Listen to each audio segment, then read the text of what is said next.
For those of you fans who love the 1985 cult classic called Jim Cotta, we get a precursor of that here via Terence Hill, who actually does all of his own fight scenes and stunts, as does Bud Spencer.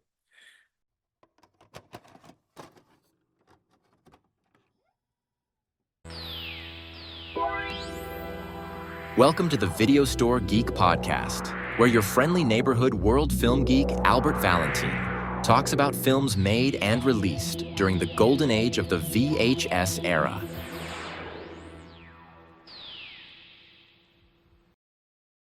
All right, guys, what would you do if the mob decided to destroy your place around you and destroy your most prized possession, which just happens to be a dune buggy? Well, that's the subject of today's episode. We are talking about the 1974 Italian comedy Watch Out, We're Mad, starring the iconic duo of Terence Hill and Bud Spencer. This is the story of two rival car racers who, in their latest car race, the big prize is a dune buggy. And when they both end up tying for it, they decide to share the dune buggy, only to have the local mob destroy it in a fit of anger. And of course, they want their buggy back, and they're going to get it back at any cost possible, which includes a lot of hijinks, a lot of comedy, a lot of slapstick, and all-around fun. This was another one of the Terence Hill, Bud Spencer iconic films. I can't say enough about it, and we're going to get right into talking about the film today in this episode. And yeah, let's get right into it and enjoy some of the fun in this movie. So there must be something with the Terence Hill and Bud Spencer films. They always start out as kind of rivals, and then they ultimately become allies. Well, in this case, Terence Hill is the kid, a young car racer, and Bud Spencer is Big Ben, who's an automobile garage owner who's also a car racer. And his dream possession, the dream prize, is this red dune buggy with a yellow top.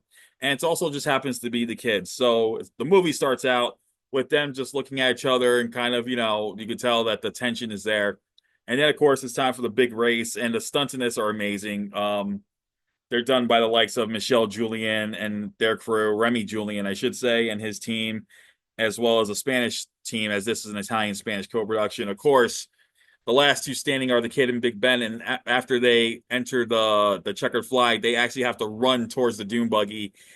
What happens? They both actually touch the dune buggy at the same exact moment, so it's declared a draw, and they now both own the dune buggy. So the kid kind of moves in on his camper next to Big Ben's garage, and the film starts out with the two of them still having this little rivalry against each other, and they decide to have these little games against each other to see who will win, who can ultimately own the dune buggy.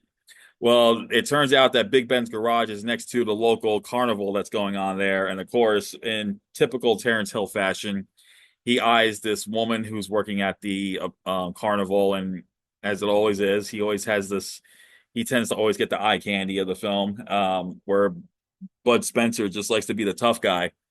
So they have an idea. They decide to have a hot dog and beer eating contest to see who will eat the most hot dogs and who will drink the most beer, and whoever wins gets the dune buggy.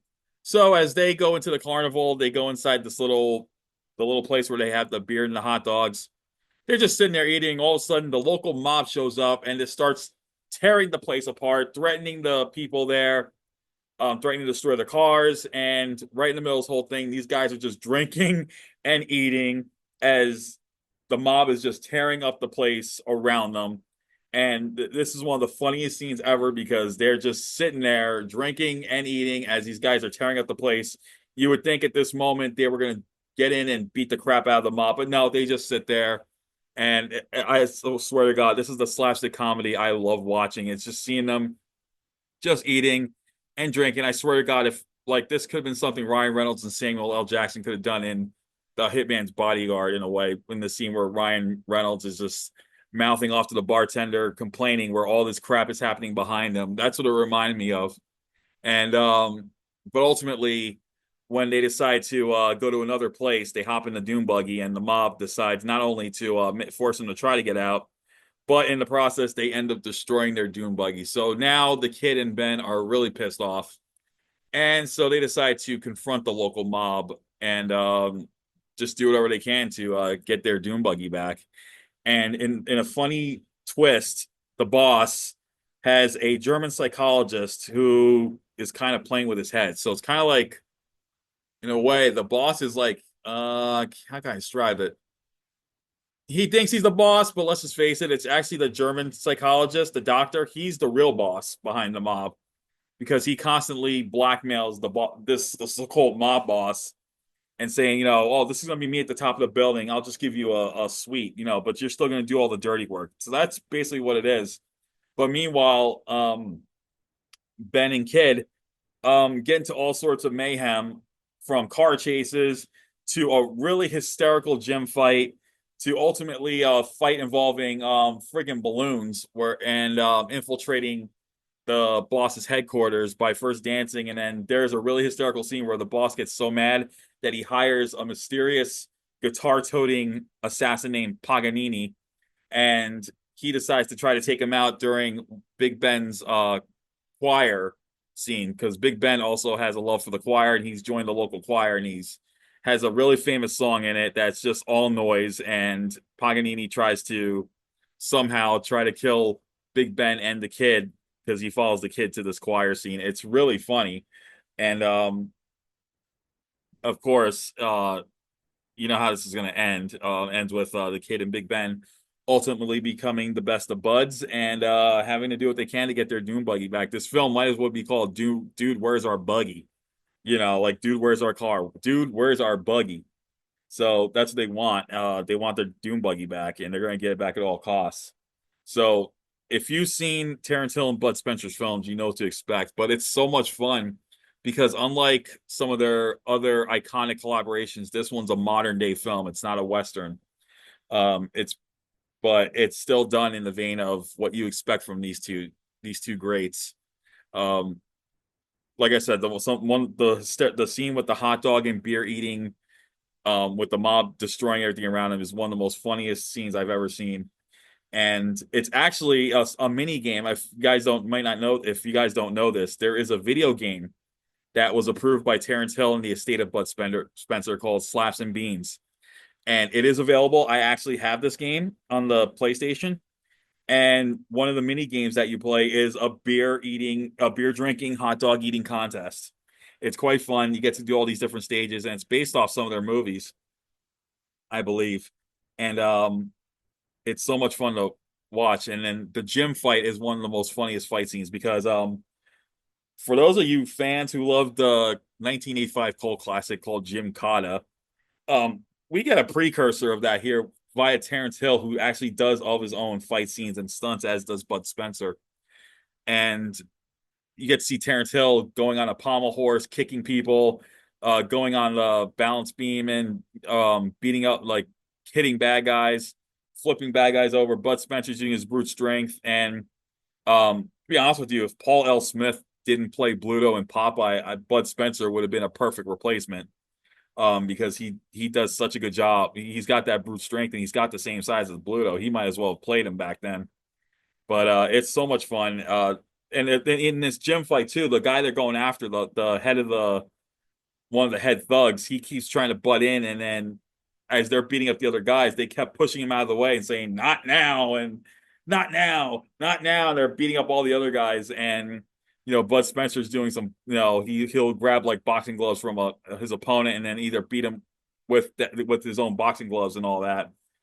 And it's so fun. Terence Hill gets to like lift the guy up and use him as a speed bag, but instead of using punches, he uses slaps.